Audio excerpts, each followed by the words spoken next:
Olá, pessoal! Estamos de volta com o nosso curso de Direito Processual Civil e hoje nós vamos ainda tratar da parte geral do novo CPC, falando sobre as tutelas provisórias. As tutelas provisórias que se encontram no livro 5 da parte geral do Código de Processo Civil. E sobre tutelas provisórias tem muita coisa para a gente conversar. Por quê? Porque esse livro 5, ele representa uma grande mudança na estrutura, na definição, em todo o contexto das tutelas provisórias que não vinham com esse regramento no Código de 73. Então fique comigo, me acompanhe aqui que a gente vai conversar sobre tutelas provisórias. A primeira coisa que a gente precisa saber, o que são essas tutelas provisórias? Então, tutela provisória é aquela que, em razão da sua natural limitação cognitiva, não tem o condão de prover a definitividade da entrega do bem jurídico, por isso ela é provisória. Então, as tutelas provisórias são aquelas tutelas que não são, como regra geral, uma tutela definitiva. O juiz, para decidir em sede de tutela provisória, ele se pauta num juízo de cognição sumária, então ele tem uma probabilidade de direito, um direito provável, um direito possível, mas ao mesmo tempo ele precisa me dar uma resposta agora, no início, no meio do processo, por alguma razão, que nós já vamos ver qual é essa razão, e o juiz tem que se manifestar no início ou no meio do processo, não podendo ou não necessitando aguardar até o final da relação jurídica processual. Então, por isso, ela é uma tutela provisória e não definitiva. Tem muitos autores que, ao lado dessa expressão provisória, acabam compreendendo um sinônimo de tutela temporária. Esse sinônimo de tutela provisória para tutela temporária é uma palavra que a gente tem que analisar com um certo cuidado, porque temporário é aquilo que dura um determinado tempo e só. Mas o provisório é o que dura um determinado tempo até que seja substituído pelo definitivo. Então, o melhor conceito, a melhor nomenclatura é a própria nomenclatura adotada pelo Código, tutela provisória. Ela não é uma tutela definitiva, ela é uma tutela no início, no curso do processo, no meio do caminho, aguardando a tutela definitiva. Então vamos lá, características das tutelas provisórias. E ali no artigo 294, o nosso legislador já começa a trabalhar as características das tutelas provisórias. Mas de onde vêm essas tutelas provisórias? O que são essas tutelas provisórias? Muito bem. Essas tutelas provisórias, que têm uma cognição sumária, que não são tutelas definitivas, são tutelas que já eram utilizadas no Código anterior, no CPC de 73, porém, elas não vinham agrupadas neste livro, neste título específico, tratando das tutelas provisórias. Então, falar em tutela provisória é falar em tutela antecipada, é falar em tutela cautelar, é falar em provimento liminar, é falar em tutela de evidência. Então, as tutelas provisórias, elas já eram utilizadas no CPC de 73, mas não com essa estrutura adotada pelo Código de 2015. Então, como é que foi essa estruturação que o legislador fez? Muito bem. Então, ele cria o capítulo, o livro 5, que fala das tutelas provisórias, enquanto aquelas tutelas que não são definitivas.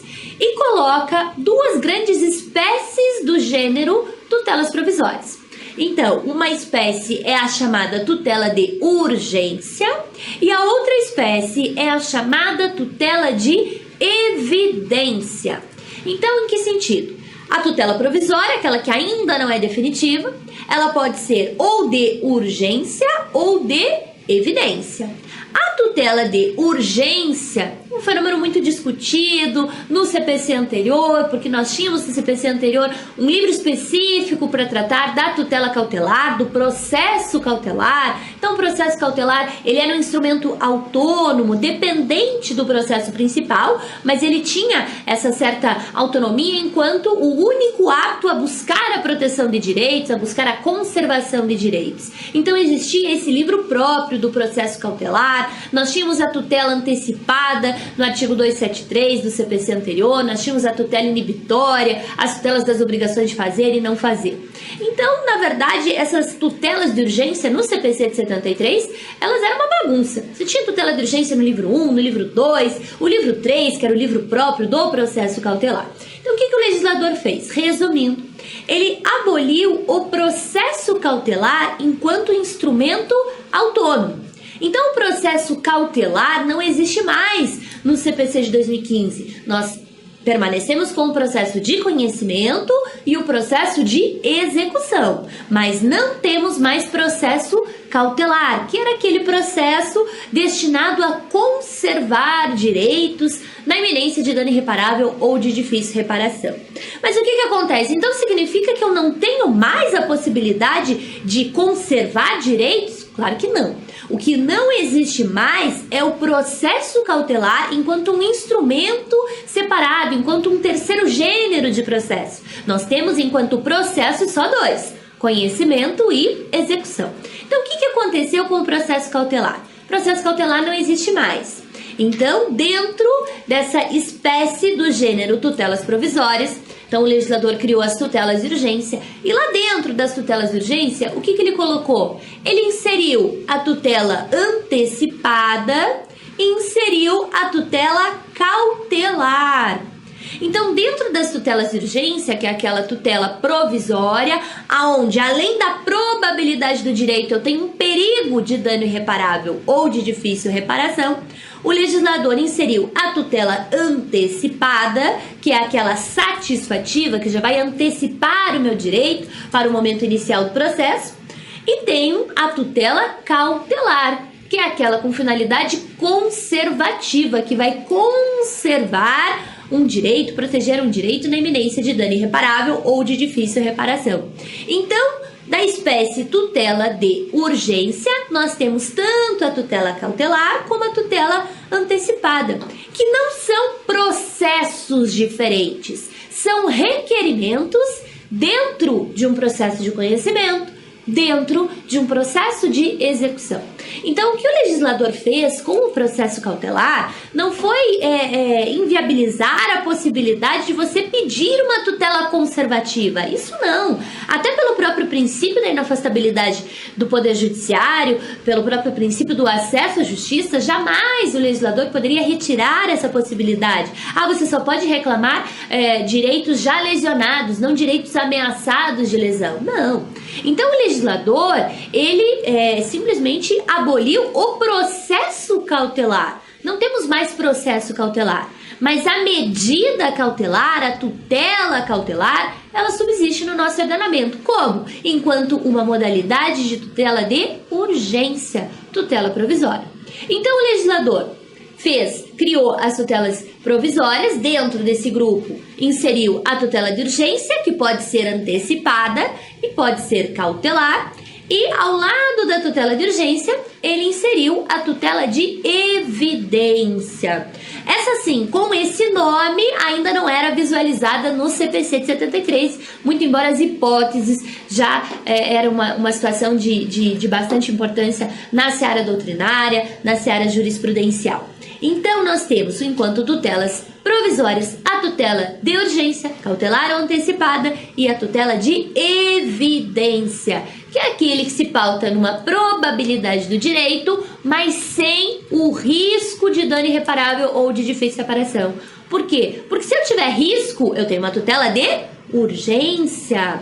Quando há tutela de evidência, é porque o direito da parte é tão evidente que não há necessidade de você continuar a relação jurídica processual e só proferir a sentença ao final. Então já é um tipo de decisão que o juiz pode te dar imediatamente, mas não porque você tem risco. Se você tiver risco, a tutela será de urgência. Essa decisão da tutela de evidência é porque o direito da parte é tão evidente que dispensa a necessidade de continuidade da relação processual.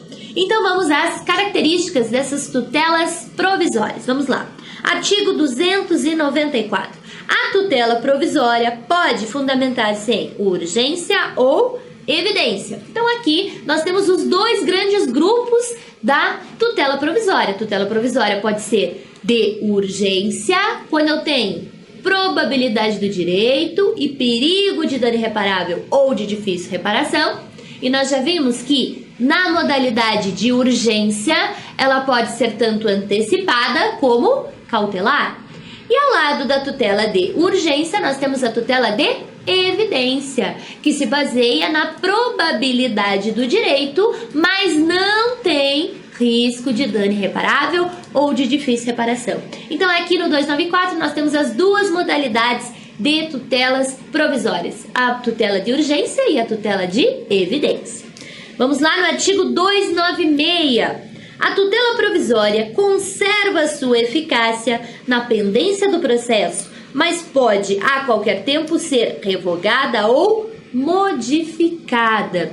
Esse artigo 296 caracteriza exatamente o título tutelas provisórias, porque se ela é uma tutela provisória, aquela que ainda não é definitiva, e uma vez que o juiz se baseia numa cognição sumária, aquela cognição que não é total, não é a cognição exauriente, mas também não é a cognição rarefeita, a cognição mínima, é uma cognição sumária, tem requisitos mínimos de probabilidade do meu direito ou possibilidade do meu direito. Há autores que fazem essa distinção entre probabilidade e possibilidade. Então existe uma condição mínima de probabilidade do meu direito, mas ela não é aquela certeza jurídica, aquela certeza eu só vou conseguir num procedimento de cognição exauriente. Então ela é uma tutela provisória e, por ser provisória, pode ser a qualquer tempo revogada ou modificada.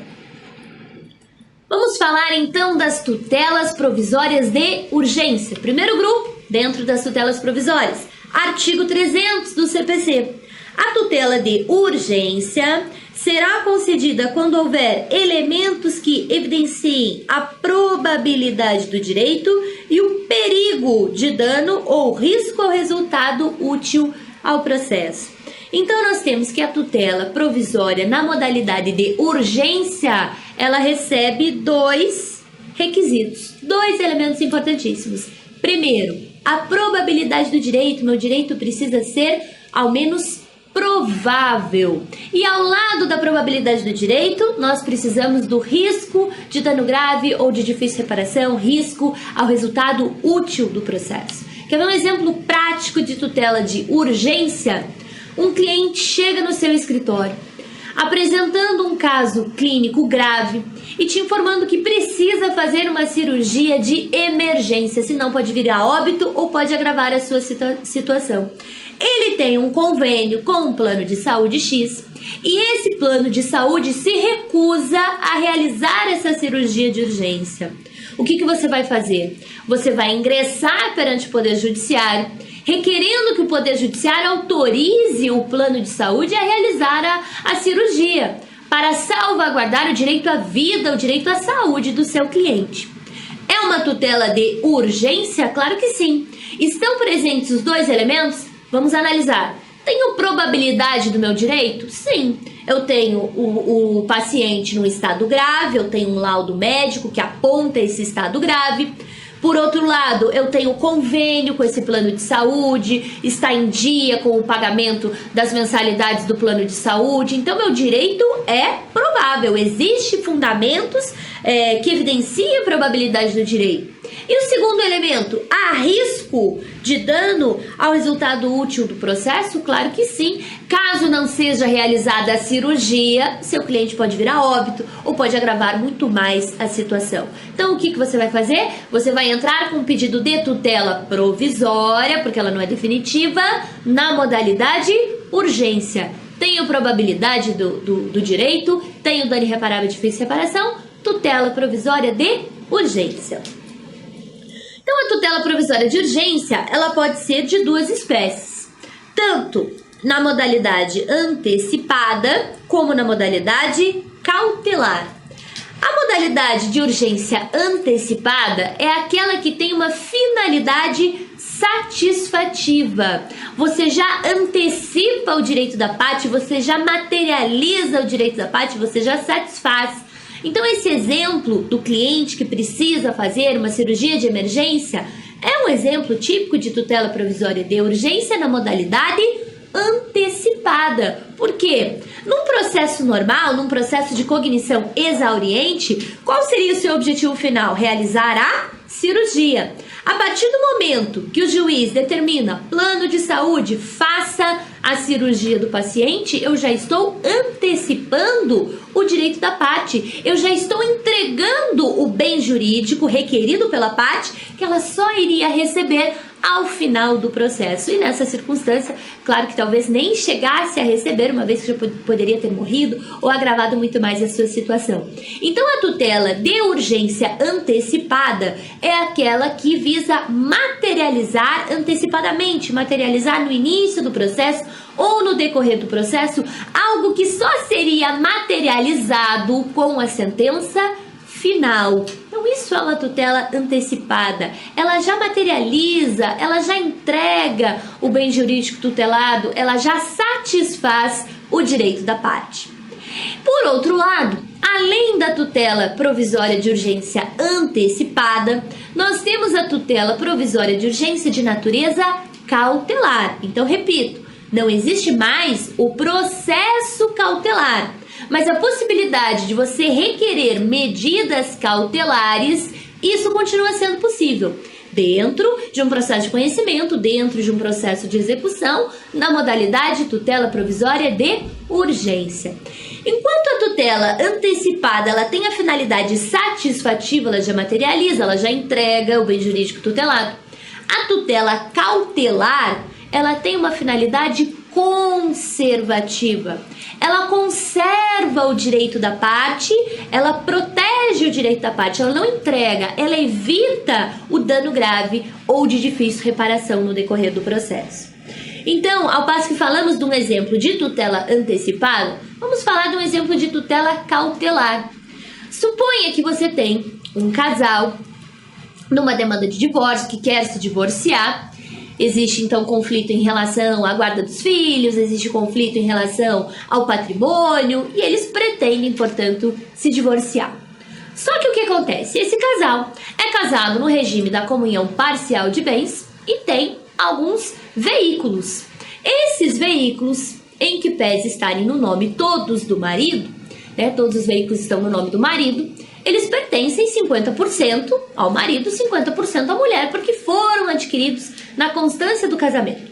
Mas como o veículo é um bem que não é um direito real imobiliário, ou seja, mesmo você sendo casado ou tendo uma união estável, você consegue vender livremente, a mulher te procura no teu escritório, dizendo que está com receio do marido, que tem a titularidade, tem os carros no seu nome, venda esses carros, torre a grana e não sobre nada para dividir no momento da partilha do divórcio.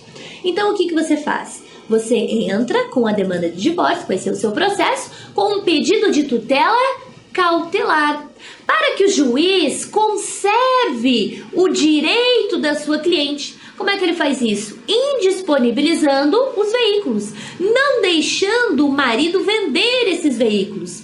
Por quê? Porque no decorrer da demanda de divórcio é que será verificado se os veículos realmente foram adquiridos na constância do casamento ou se tratam de veículos particulares. E se forem adquiridos efetivamente na constância do casamento, a partilha será 50% para cada um. Mas a mulher, com medo do marido acabar vendendo esses bens que estão no nome dele, ela te procura e você faz essa medida conservativa, você protege o direito dela referente à sua meação. Você não está entregando os carros para a mulher, você não está vendendo e já pagando a mulher e tampouco entregando todos os veículos a ela. Você está simplesmente indisponibilizando a venda desses veículos, conservando esse direito, que serão trabalhados no decorrer do processo. É uma medida conservativa, é uma medida cautelar. Então, as duas modalidades são possíveis dentro do grupo tutelas de urgência. Eu posso ter a tutela de urgência de natureza antecipada e posso ter a tutela de urgência de natureza cautelar. Dentro dessas duas modalidades, existe ainda a forma de você pedir essa tutela. Você pode pedir a tutela antecipada ou a tutela cautelar de duas maneiras. Acompanhe aqui comigo. Pode ser requerida no início do processo, recebendo o nome de tutela antecipada ou tutela cautelar antecedente, e pode ser requerida no curso do processo, recebendo o nome de tutela antecipada ou tutela cautelar incidental. Então, essas duas modalidades de tutelas de urgência, se elas forem requeridas já no início da petição inicial, no início do processo, já na petição inicial, elas serão denominadas tutela antecipada antecedente ou tutela cautelar antecedente. Antecedente por quê? Porque já estão no início do processo, antecedendo a própria relação jurídica processual, no sentido de que a lesão, a ameaça de lesão, a necessidade de urgência é contemporânea à ação protocolada pela parte. Então, quando essa necessidade de urgência ela for contemporânea à alegação da parte, ela será requerida na própria petição inicial, recebendo o nome de tutela antecipada antecedente ou tutela cautelar antecedente. Mas pode ser que o risco de dano irreparável ou de difícil reparação aconteça no curso do processo. Então você já protocolou a sua petição inicial, já está na fase de recebimento inicial, na fase de contestação, na fase de discernimento, enfim, em qualquer fase do processo, houve essa necessidade da medida urgente. O que você vai fazer? Tutela antecipada incidental vai atravessar o seu pedido de tutela antecipada no processo, ou tutela cautelar incidental vai atravessar o seu pedido de tutela cautelar no processo. Então, dependendo do momento em que surge a necessidade da medida urgente, ela será antecipada ou ela será incidental, né? Antecedente, perdão, ou incidental. Muito bem. E ao lado das tutelas de urgência, nós temos as tutelas de evidência. A tutela de evidência é aquela baseada apenas na probabilidade do direito. É aquela que não se pauta no juízo de risco, de dano irreparável ou de difícil reparação. Isso não existe na tutela de evidência. Isso existe na tutela de urgência. Tutela de evidência, então, ela se fundamenta apenas na probabilidade do direito, quando o direito já é tão evidente que dispensa, portanto, a parte de continuar aquela relação jurídica processual e receber a tutela pretendida apenas ao final do processo. Então, acompanhe comigo a tutela de evidência, artigo 311 do CPC. A tutela de evidência será concedida independentemente da demonstração de perigo de dano ou de risco ao resultado útil do processo, ou seja, a tutela de evidência é concedida sem a necessidade de ter esse risco de dano grave ou de difícil reparação. Quando? Em 4 hipóteses elencadas nos incisos do artigo 311. Primeira hipótese de tutela de evidência. Quando ficar caracterizado o abuso do direito de defesa ou manifesto propósito protelatório da parte. O que é isso? A parte está abusando do seu direito de defesa. A parte tem sim o direito ao contraditório, à ampla defesa, mas ela não pode abusar desse direito de defesa. O abuso desse direito de defesa também caracteriza litigância de má-fé, caracteriza um ato atentatório à dignidade da justiça. Então, a parte que cria entraves ao processo, que protocola recursos infundados, peças apenas para ganhar tempo e tumultuar o processo. Uma vez caracterizado esse abuso do direito de defesa ou manifesto propósito protelatório da parte, é possível se pedir tutela de evidência. Juiz, é evidente que a parte está abusando do seu direito de defesa, está causando embaraço para o processo. Então, já entregue o bem jurídico tutelado, porque a parte está aqui apenas para ganhar tempo no processo, apenas para embaraçar a relação jurídica processual. Tem um risco de dano irreparável e difícil reparação? Não, mas tem um direito evidente. Segundo caso, tutela de evidência também será concedida quando as alegações de fato puderem ser comprovadas apenas documentalmente e houver tese firmada em julgamento de casos repetitivos ou em súmula vinculante. O que é isso? quando a minha relação jurídica pode ser comprovada apenas documentalmente, apenas mediante prova documental, e já existir tese firmada em sede de recursos repetitivos ou de súmula vinculante. Adianta você dar continuidade à tua relação jurídica processual se já existe uma tese firmada de recursos repetitivos ou uma súmula vinculante? Não. Teu processo vai demorar lá 2, 3, 5, 10 anos e ao final você vai ter a mesma resposta. Por quê? Porque já existe uma tese de súmula ou já existe uma tese de recursos repetitivos nesse sentido. Então, o meu direito é evidente, tutela de evidência. Terceiro caso, quando se tratar de pedido rei persecutório.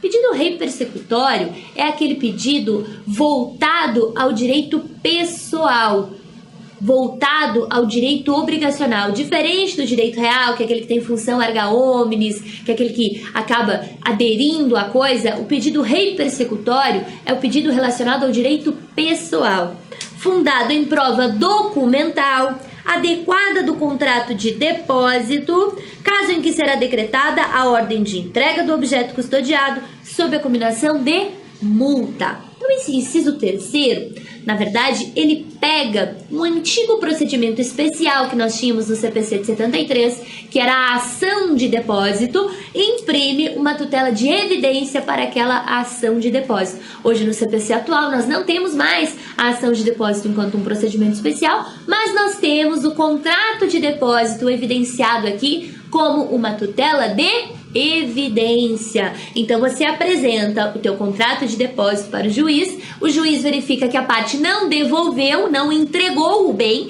ao qual estava obrigada a devolver, e o juiz de imediato decreta a ordem de entrega do objeto custodiado sob pena de multa. Juiz, meu direito ao recebimento dessa obrigação de entrega de coisas, essa obrigação de restituir, essa obrigação de dar, ele é tão evidente, então preste aqui a tutela de evidência. E a última hipótese, a hipótese do inciso 4 é: também será concedida a tutela de evidência quando a petição inicial for instruída com prova documental suficiente dos fatos constitutivos do direito do autor, a que o réu não opõe a prova capaz de gerar dúvida razoável. Então, a minha petição inicial, de qualquer que seja a modalidade da ação, ela já contempla todos os documentos que são suficientes para a prova dos fatos. Eu não preciso mais de outra prova, prova testemunhal, prova pericial. Basta a prova documental que já foi juntada à minha petição inicial e o réu não opôs prova capaz de gerar dúvida em relação ao meu objeto pretendido. Então, se eu já instruo toda a minha petição com prova documental e ela me basta para comprovar os fatos, e ao mesmo tempo o réu não opõe uma prova que possa acarretar dúvida em relação ao meu direito é absolutamente evidente. Tutela de evidência. E lembrando que no parágrafo único do 311, nós temos que nas hipóteses dos incisos 2 e 3, ou seja, naquela hipótese que o meu direito já é apenas comprovado documentalmente, eu já tenho tese firmada de súmula vinculante ou de recursos repetitivos, e na hipótese do contrato de depósito, nessas duas hipóteses, é possível o juiz decidir liminarmente, ou seja, sem a oitiva do réu. Então, é possível o juiz decidir liminarmente sem a oitiva do réu. Mas, professora, nós não vimos lá nas nossas primeiras aulas que um dos princípios basilares do novo CPC é o princípio do contraditório, e que mesmo naquelas questões de ordem pública, o juiz deve oportunizar o contraditório antes de decidir? Sim, nós vimos isso lá no artigo 9º, no artigo 10 do CPC, mas o próprio dispositivo do contraditório faz uma ressalva às tutelas de urgência e às tutelas de evidência. Ou seja, se você faz um requerimento de tutela de urgência, tanto antecipada quanto cautelar, ou se você faz um requerimento de tutela de evidência baseada nessas duas hipóteses do inciso 2 e do inciso 3, o juiz pode decidir liminarmente, sem ouvir a outra parte, e isso não constitui violação ao princípio do contraditório.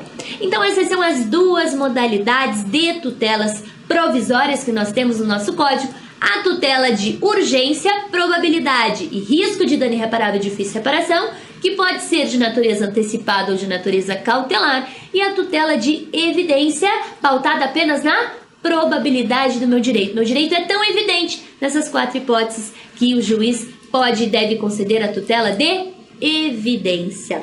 E eu espero então você na nossa próxima aula para nós falarmos um pouquinho sobre o procedimento das tutelas de urgência de natureza antecipada e de natureza cautelar.